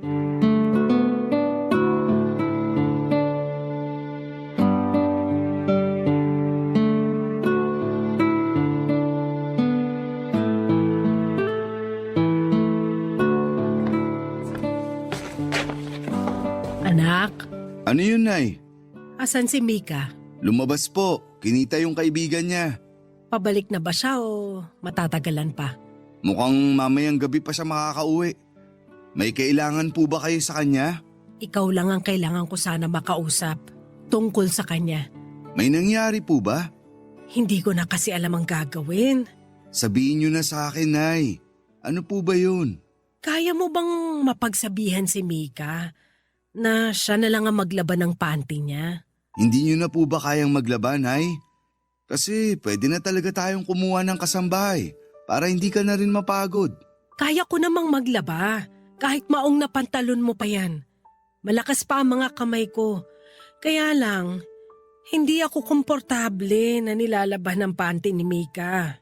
Pero maliit na piraso lang naman ang panty ni Mika. Hindi naman ganun kahirap laban yun. Naiilang kasi akong laban ng panty ng ibang tao. Nilalaban niyo naman po ang brief ko. Kasi anak kita. Magiging anak niyo na rin naman si Mika balang araw. Pero hindi ko siya kadugo. Nay, wag naman ganyan magsalita. Parang hindi niyo gusto si Mika. Hindi naman sa hindi gusto. Pero nagtataka lang ako kung paano niya nakakayanang ipalabas sa akin ang panty niya. Lalo na yung mga may tagus pa. Ibabad niyo lang yun para mawala yung dugo. Kinabukasan, pwede nang kusutin. Hindi mo naman ata naiintindihan ang ibig kong sabihin, anak. Sabihin mo na lang kay Mika na siya na ang maglaban ng sariling panty niya. Mabilis namang kusutin yun eh. Kahit ako na magtitiklop kapag natuyo na. Naku, Nay, baka magdamdam at mapaya naman si Mika kapag sinabi ko yun. Bibili na lang ako ng washing machine. Meron naman yung maliit lang. Huwag niyo nang isipin yung gastos. Kaya ko namang bilhin. Oh, sige, bahala ka. Ayoko na lang din kasing hawakan pa ang mga panty niya. Nung panahon kasi namin, kami ang naglalaban ng sarili naming panty. Lalo na nung nagdalaga na ako. Turo yun ang lola mo sa akin. Magkaiba po kasi kayo ng henerasyon ni Mika. Wala na kasing kaso ngayon kung ibang tao na ang maglalaban ng panty ng iba. Siguro nga magkaiba lang talaga kami ng nakalakihang dekada. Huwag niyo na lang din tong mababanggit kay Mika para hindi kayo magkatampuhan. Wala naman akong balak. Kaya nga sa'yo ako lumapit para magpatulong sa gagawin. Mabuti naman po. Kapag may iba pa kayong concerns kay Mika, idiretso niyo na lang po sa akin. Ako na lang ang gagawa ng solusyon.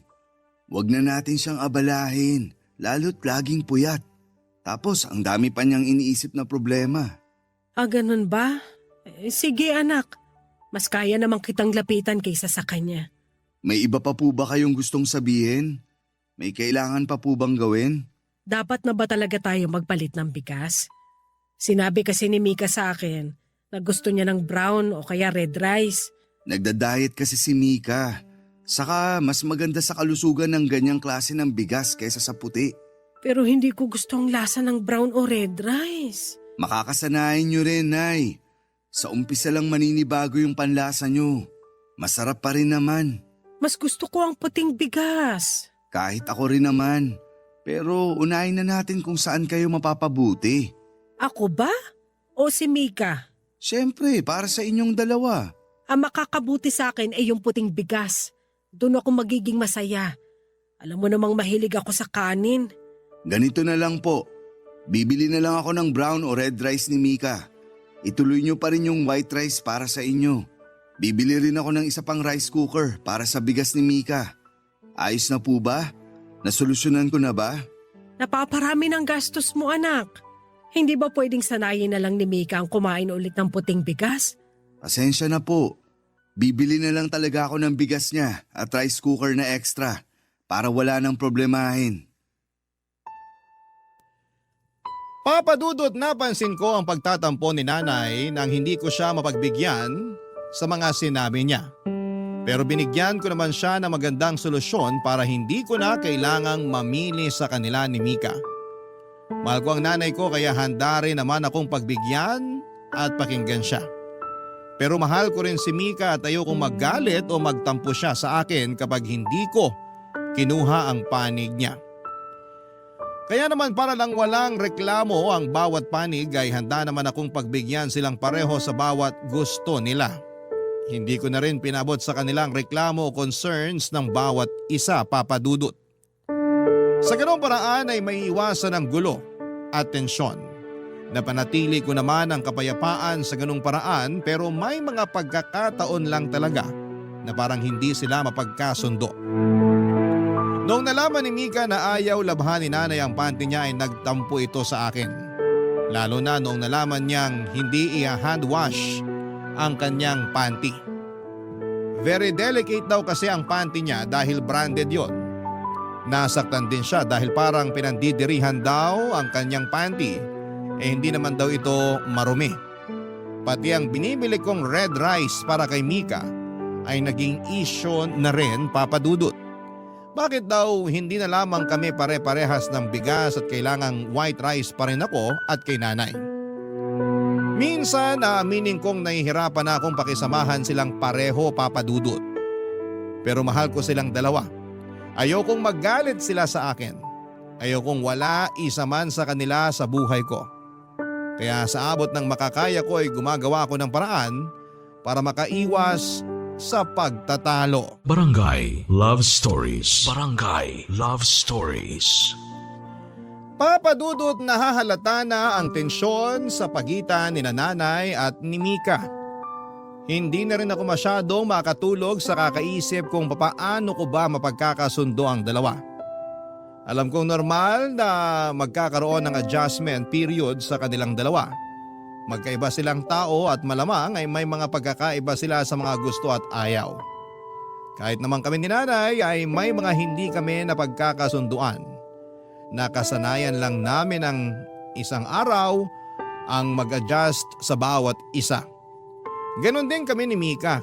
Nung nagsisimula kami ay nabibigla kami sa nakaugalian ng bawat isa.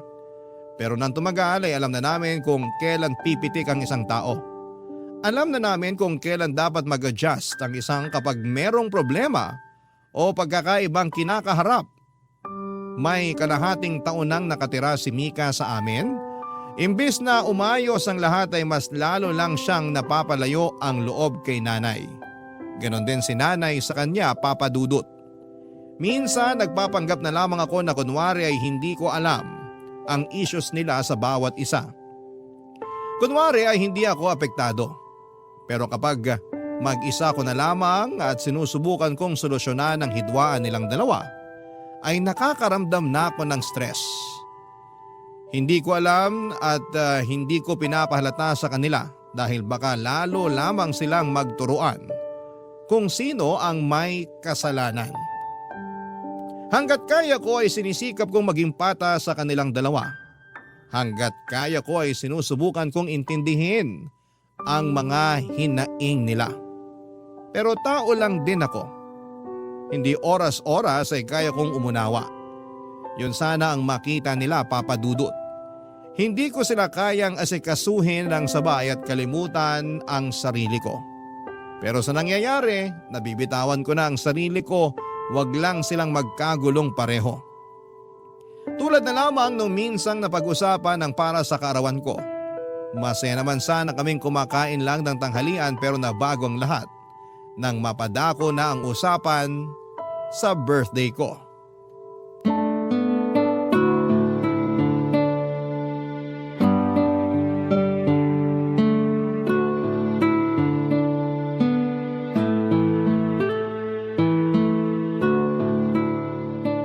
Masarap talaga tong pagkakaprito nyo ng tilapia, Nay. Buo pa ang balat. Crispy pa. Oo nga po, tita. Kapag nagpiprito kasi ako, dumidikit yung balat ng isda sa kawali. Ang sikreto kasi riyan painiting maigi yung mantika at budburan ng konting harina ang mantika para siguradong hindi didikit sa kawali. Ah, ganun pala yon. Masubukan nga sa susunod. Perfect din tong mayonnaise na may halong bagoong. Mas masarap pa sana yan kung may isasabay kayong kamatis. Sayang hindi ko napansin na bulok na pala yung kamatis sa ref. Sa susunod na lang. Thank you, Nay. Ang perfect din ang pagkakaluto nyo ng bigas. Bagay talaga ang prito sa medyo basang kanin. Tapos mainit pa. Alam ko na kasi kung anong klaseng pagkakaluto sa kanin ang gusto mo eh. Yung red rice ko naman masyadong tuyo. Pasensya ka na, Mika. Hindi ko kasi gamay magsaing ng red rice. Buong buhay ko puro white rice ang niluluto ko para sa pamilya ko eh. Sinabi ko naman po sa inyo na bawat isang cup ng bigas dapat 2 cups ng tubig ang ihalo para hindi tuyo. Tsaka dapat pinapaabot ng 45 minutes ang pagluluto. Mas komplikado kasi itong iluto kaysa sa white rice. Hayaan mo sa susunod ayusin ko na. Subukan mo na lang munang tikman tong white rice na sinaing ni Nanay. Hindi ka magsisisi. Kailan mo ba ako nakitang kumain ng white rice? Oo nga pala Nathan. Birthday mo na pala sa katapusan. Tumatanda na ang anak nyo, Nay. Ipagluluto kita ng mga paborito mo. O-order na rin ako ng paborito mo sorbetes kina Manong Larry para mapagsaluhan ng mga bisita mo. Sabihan mo lang ako kung ilan ang iimbitahin mo para masakto ko sa ipapamalengke. Nay. Saka magsabi ka na rin. Kung rerentahan pa natin yung videoke ng kumari ko, baka maunahan tayo. Mas magandang maaga pa lang makapagbayad na tayo. Nay. Hindi mo pa ba sinasabi sa nanay mo? Sabihin ng alin. Sa Tagaytay po namin isi-celebrate ni Nathan ang birthday niya. Pwede bang dalhin doon yung mga lulutuin ko? Pati yung sorbetes na o-orderin ko? Ay hindi na po, may resto kami pagkakainan doon. Para hindi na rin kayo maabala. Ang hassle din po kasi magluto ng maraming handa. Wala namang kaso sa akin eh. Lagi ko talagang pinagluluto si Nathan tuwing birthday niya. Walang palya yun. Hindi ba Nathan? Pero wala namang masama kung may pagbabago sa birthday ni Nathan. Tsaka gusto niyang sa Tagaytay kami mag-celebrate. Di ba Nathan? Magastos sa Tagaytay. Magastos din po magluto ng maraming handa at magrenta ng videoke.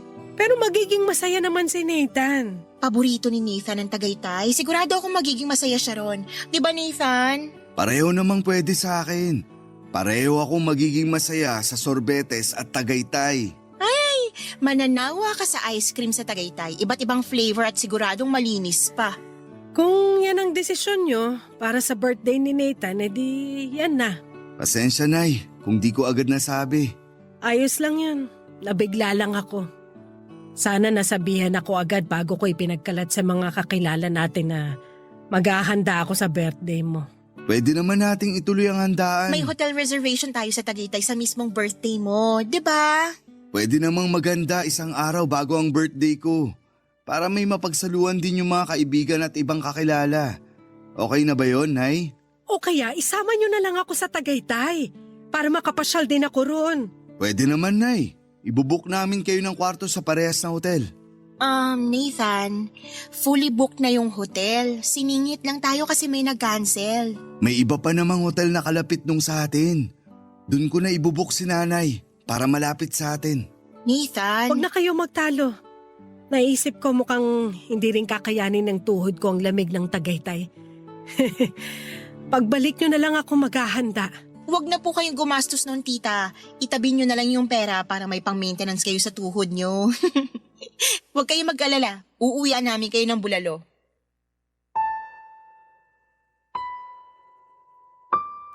Papa Dudut, hindi ako makatingin noon kay nanay dahil sa napag-usapan. Alam kong nagdamdam siya pero mas pinili niyang huwag ipahalata yon.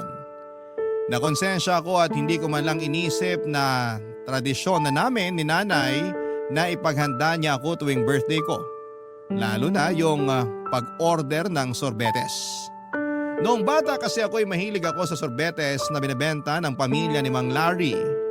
Kaya sinisigurado ni nanay na makakakain ako at ang mga bisita ko ng sorbetes. Hanggang sa nagbinata na ako ay patuloy pa rin si nanay sa tradisyon na yon. Unang beses na hindi ako makakasama ni nanay sa birthday ko. Unang beses na hindi ko makakain ng sorbetes na bibilhin nito. Hindi ko maintindihan ang nararamdaman ko noon, Papa Dudut, at gusto kong makasama at makasalo si Mika sa birthday ko sa Tagaytay. Aminado akong na-excite ako para doon kaya hindi ko na naisip kaagad na gustong maghanda ni nanay para sa akin tulad ng dati. Sinubukan ko namang remedyohan yon sa pag-suggest na maghanda pa rin si nanay pero sa ibang araw na lang. Pero tinanggihan nga yun ni nanay at sinabing hindi na kailangang gawin. Nagbiro pa ito at sinabing ipapa-reserva na niya sa akin ang next birthday ko para matuloy na ang tradisyon naming handa at sorbetes. Isang gabi bago kami bumiyahe ni Mika sa Tagaytay ay pumasok si nanay sa kwarto. Nakaharap ako sa cabinet noon at inaayos ang babauning kong damit. Nagkataon na nasa banyo sa ibaba si Mika at naliligo, kaya malayang nakapasok si nanay sa kwarto. Nahiya pa nga ito na pumasok nang hindi na naman kumakatok. Nakasanayan na kasi niya. Hindi naman yung problema sa akin, huwag lang sigurong matsyempohan na nandun si Mika dahil baka masamain na naman niya ang bagay na yon, Papa Dudut.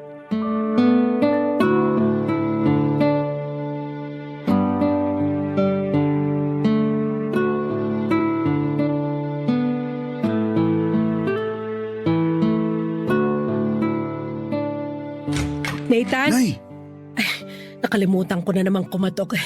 Pasensya na. Ang nanay mo talaga lagi na lang nakakalimot. Walang kaso, Nay. Nasa banyo naman si Mika. Naliligo. Pasok po kayo. Sakto pala. Bakit po? Biyahe nyo na mamayang madaling araw, no? Opo. Iidlip lang kami tapos aalis na rin agad. Hindi ko na po kayo gigisingin mamaya ha. Para tuloy-tuloy na ang tulog nyo. O sige lang. Kailangan ko rin ng diretsyong tulog. Ilang gabi na kasi akong hindi makatulog dala ng pananakit nitong rayuma ko. Mabuti na lang at hindi niyo ko isasama sa Tagaytay kasi hindi rin kakayanin ng tuhod ko ang lamig. Ano po bang pwede natin gawin dyan? Kailangan ko lang ng pahinga. Ayos naman na siguro to bukas. Tawagan nyo lang ako bukas kung masakit pa rin. Para mapacheck up ko na kayo. Hindi na kailangan. Normal sa may edad ang rayuma. O heto nga pala, may bibigay ako sa'yo. Ano po yun? Konting pera lang. Regalo ko sa birthday mo. Naku Nay, wag na. Itabi nyo na lang. Ipangbili nyo bukas kung ano man ang gusto nyong kainin. Ilibre nyo ang mga kaibigan nyo para masamahan kayo rito. Hindi na. Pasadya ko talaga ito para sa'yo. Kunin mo na. Ipangbili mo ng pinakamasarap na sorbete sa Tagaytay. Ikain mo na lang din ako. Nay! Kunin mo na to. Para kahit papano matuloy pa rin ang tradisyon natin sa sorbete sa kaarawan mo. Salamat Nay. Babawi ako sa inyo pagbalik. Hindi na kailangan. Ilang beses ka nang bumawi sa akin. Gusto ko lang mabuhay pa rin ang tradisyon natin sa sorbetes. Uuwi kami agad Nay. Makakasalo nyo pa kami sa hapunan. Salamat naman kung ganon. Nathan! Tita, nandito pala kayo sa kwarto namin. Dumaan lang ako para kunin kung may labada pa kayo para malaban ko na bukas. Iniwan ko po sa banyo yung t-shirt tsaka shorts na ginamit ko kanina. Pakikuha na lang po. O sige, mag-iingat kayo bukas ha. Balitaan niyo ako kapag nakarating na kayo sa Tagaytay. Opo Nay, matulog na po kayo para maipahinga na rin ang rayuman nyo. Mabuti pa nga. Happy trip sa inyo mamaya. Salamat po Nay. Lalabas na ako.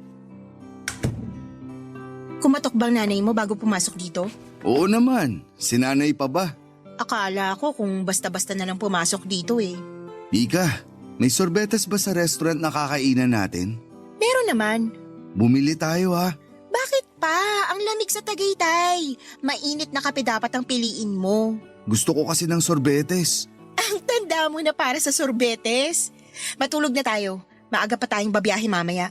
Ay, pakitext nga palang nanay mo. Pakisabi, kumukulay yung t-shirt ko sa banyo. Ihiwalay niya paglalabhan.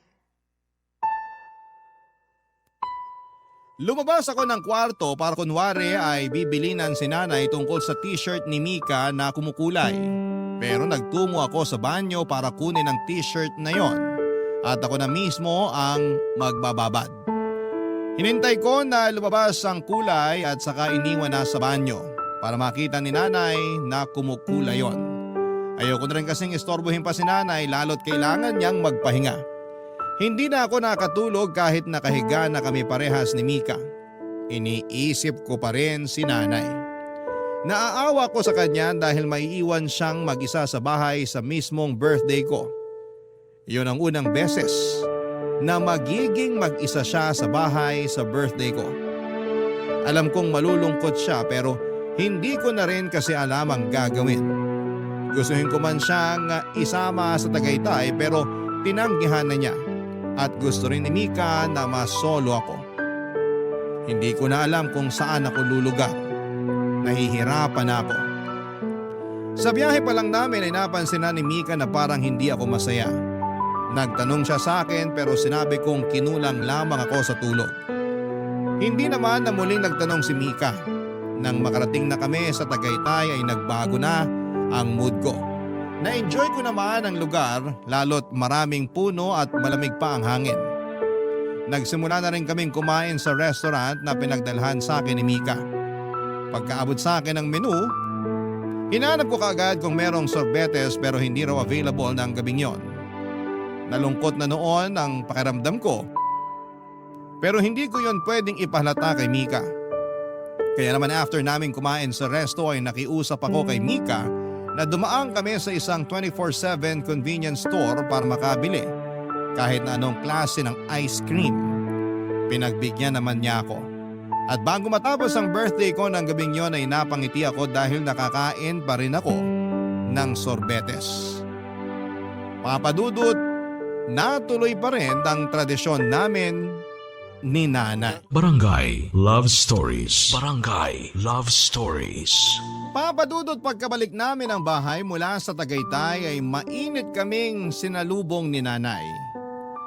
Niyakap ako nito agad at nagtanong kung nakakain na ba ako ng sorbetes. Sinabi kong oo at pinakita ko sa kanya ang picture ng sorbetes na kinain ko. Natuwa naman si nanay.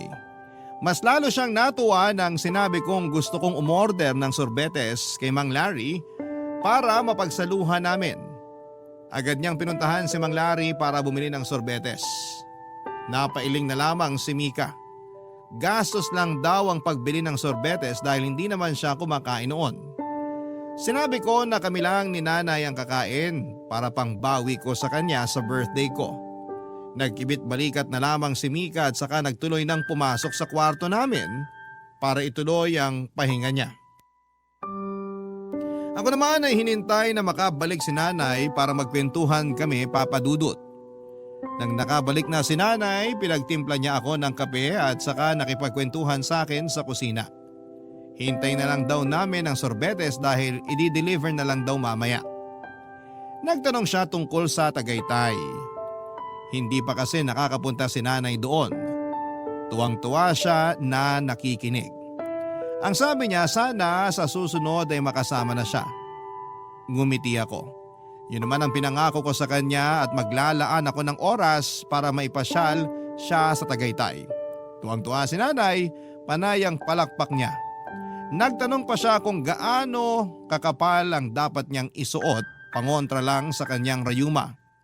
Napangiti na lamang ako sa kasimplihan ni nanay. Hindi yun nagbago simula pagkabata ko. Nasa kalagitnaan kami ng kwentuhan nang marinig kong lumabas na si Mika sa kwarto namin. Nagdadabog ito at mukhang galit. Sa biyahe pa lang namin pauwi masama na ang pakiramdam nito at hindi maayos ang mood. Kaya alam kong konting pitik lang ay magwawala na ito. Nangyari nga. Sinugod niya kami ni nanay sa kusina habang hawak ang isang kumupas na kulay itim na shorts. Papa Dudut.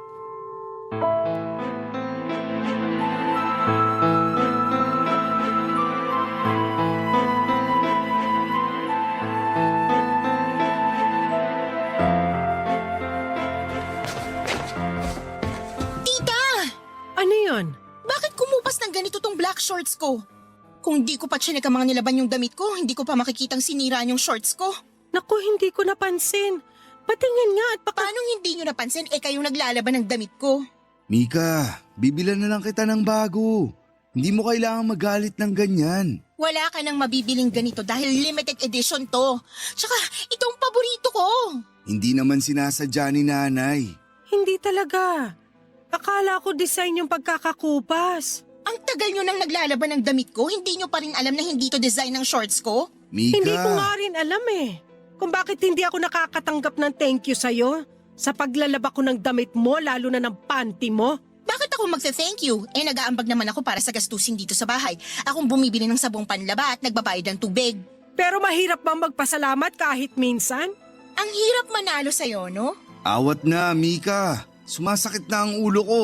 Magkano ba yung shorts mo at babayaran ko? Kung yan ay kakapanatag ng loob mo, Hindi mo to afford, sigurado ko. sabihin mo sa akin kung magkano. Kakayanin kong bayaran, ipangungutang ko kung kailangan. Hahanap ako ng katulad niyan, Mika. Makakahanap tayo ng kapalit niyan. Huwag mo nang stressin ang loob mo. Paano hindi mas-stress? Kakauwi ko lang galing sa mahabang biyahe. Puyat at pagod. Tapos makikita ko na lang na nasira ng kulay ng paborito kong shorts. Naiintindihan naman kita. Pero nangyari na Ayokong tanggapin yung mga ganyan. Hindi pwedeng palagpasin na lang. Dapat kasi nag-iingat sa paglalabay. Kung gusto mo, sa susunod, ikaw na lang ang maglaban ng mga damit mo, lalo na yung panty mo. Pwede ko namang ipalaundry pero hindi na ako bibili ng sabong panlaba para sa mga damit ko ni Nathan. Magkano lang naman ang sabon? Kaya ko na bumili kahit hindi ka na mag-aambag. Panira ka ng araw? Mika, wag naman ganyan. Sorry Nathan kung emosyonal ako ngayon ha. Kahit sino kasi maiinis pag may nasira sa mga paborito niya. Pasensya ka na talaga, Mika. Sa susunod, hindi ko na papakailaman ang mga labada mo. Pwede nyo pa rin namang labhan pero sana naman ayusin nyo. I-check nyo muna kung kumukupas o hindi. Siguro naman alam nyo na hindi dapat pinagsasabayan dekolor at mga puti, di ba? Alam ko namang hindi dapat. Good! Kasi baka pati yun hindi nyo pa alam. Hindi ko alam kung anong klaseng pagpapalaki ang ginawa sa'yo ng nanay mo. Pero sa nakasanayan ng pamilyang to, hindi ka pwedeng ganyan makipag-usap sa nakatatanda sa'yo. Sa panahon ngayon, may mga matatanda na hindi na dapat nire-respeto dahil baluktot lagi ang pag-iisip. Nagmarcha si Mika pabalik ng kwarto. Iniwan niya at binalibag ang shorts sa mesa. Nagulat kaming pareho ni nanay lalo na't natapon ang kape namin. Agad na pinunasan yon ni nanay. Tutulungan ko pa sana siya pero sinabi niyang sundan ko na lamang si Mika para makapag-usap kaming dalawa, Papa Dudut. Hindi ko noon alam kung ano ang gagawin para kong naistatwa sa nakita kong ginawa ni Mika. Hindi ako makapaniwalang magagawa niya yon. Pinilit ko siyang intindihin pero bakit sa tuwing ginagawa ko yon ay mas lalo ko siyang hindi nauunawaan. Pinilit ako ni nanay na puntahan si Mika. Sumunod na lamang ako dahil parang nawala ako sa sarili dahil sa mga natunghayan ko ng mga oras na yon. Habang naglalakad pabalik ng kwarto ay napasulyap ako kay nanay. Masama ang loob niya habang nililinisan ang mesa kung saan ay natapon ang kape. Umabot na yon sa sahig. Nasaktan ako sa mga nakita ko, Papa Dudut. Kaya nagmadali na akong pumasok sa kwarto. Lumaking walang ina si Mika, inampun siya ng kanyang tsuhin na pinahirapan naman siya hanggang sa paglaki. Kaya yon lagi ang isinisiksik ko sa utak ko sa kung bakit hindi kayang makisama ni Mika kay nanay. Nakwento ko rin yon kay nanay kaya ganon kahaba ang pasensya niya kay Mika dahil naaawa ito sa nobya ko. Pero paano ba namin siya patuloy na uunawain kung hindi naman niya nahihilom ang mommy issues niya? Laging tinatanggihan ni Mika na pag-usapan at ayusin ang naging sugat nito sa kanyang ina. Galit na galit ito sa tuwing napapadako ang usapan namin sa kanyang ina. Pero sa tingin ko ay kailangan na naming ayusin yon para maging healthy na ang pakikisama niya hindi lang sa nanay ko kundi pati na rin sa ibang tao. Dahan-dahan akong pumasok sa aming kwarto at naabutan ko doon si Mika na chinecheck ang ibang mga damit niya. Noong napansin niya ako ay agad siyang nagsumbong sa akin, Papa Dudut.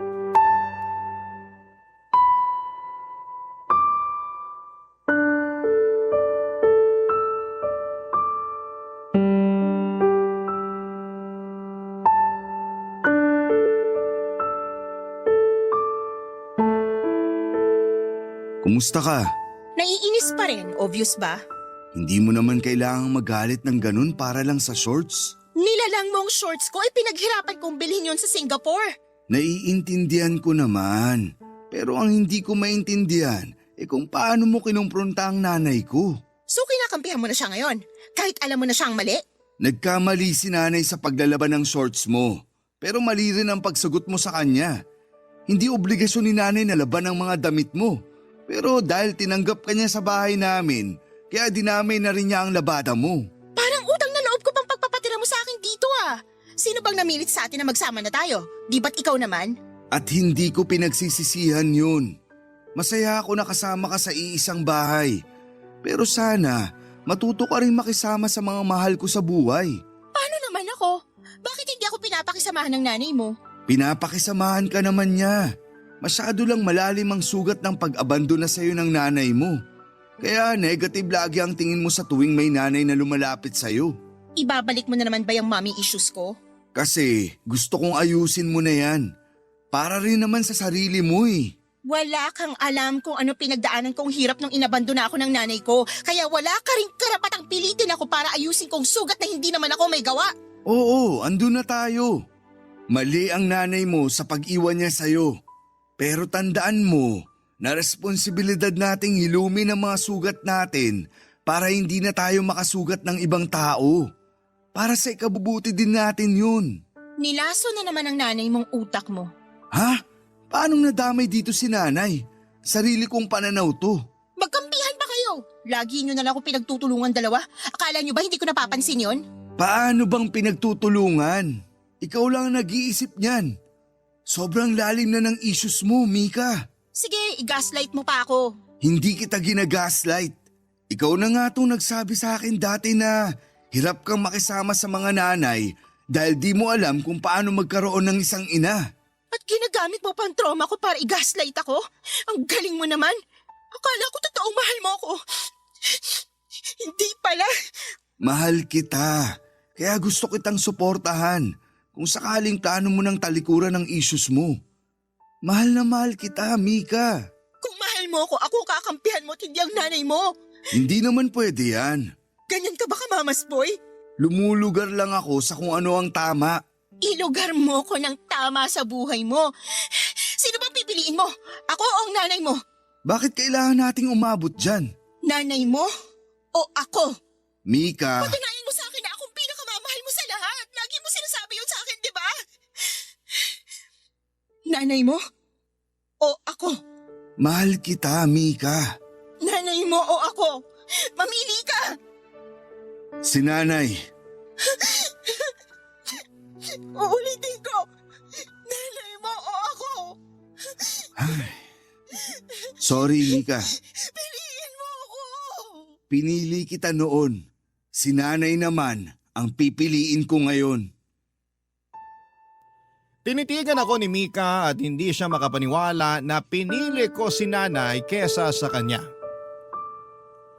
Nagwala siya at sinabayan ng iyak. Wala akong lakas para pahintuin siya, Papa Dudut. Nasasaktan akong makita siyang ganon dahil mahal na mahal ko siya. Pero may hangganan ang pagtitiis kahit gaano mo pa kamahal ang isang tao. Nang mapagod siya ay kinuha na niya mga damit niya at sinilid sa maleta. Nagmadali na siyang umalis nang walang paalam. Marami pa siyang damit na naiwan at nagkalat yon sa sahig. Dinampot ko at saka tiniklo. Binalik ko sa pagkakasalansan sa cabinet. Naisip kong isoli yon kapag nakahanap na siya ng bagong matitirhan. Nasa kalagitnaan ako ng pag-aayos nang marinig kong pumasok si nanay sa kwarto. Hindi siya muling kumatok. Inihingi niya muli yon ng tawad sa akin, Papa Dudut. Ngumiti lamang ako para ipalala sa kanya na hindi na niya kailangang kumatok pa. Pinapasok ko siya. Napansin ko sa mga mata niya na alam na nito ang nangyari pero hindi na lamang siya nagsalita tungkol doon. Hawak-hawak nito ang isang tub ng sorbetes na in-order kay Mang Larry. Dumating na pala. May dalawa din siyang kutsara at 2 mug. Inaya niya akong umupo sa gilid ng aking kama para pagsaluhan namin ang sorbetes. Sumunod naman ako at nilagyan niya ng sorbete sa mga baso namin at saka inabot sa akin ang isa. Tahimik naming kinain yon habang nakatulala sa bintanang kaharap ng aking kama. Payapa. Iyon ang nararamdaman ko noon. Kahit may kirot, pero payapa ang isipan ko. Tama ang naging desisyon ko. Itutuloy ko na yon. Maraming salamat po sa pagtampok ng aking kwento sa inyong programa at sana'y nakapagdala ako ng aral sa lahat ng mga nangangailangan. Abangan kong mapanood ito sa inyong YouTube at muli buong puso akong nagpapasalamat sa inyo sa Barangay LS 97.1. Ang inyong kabarangay forever, Nathan.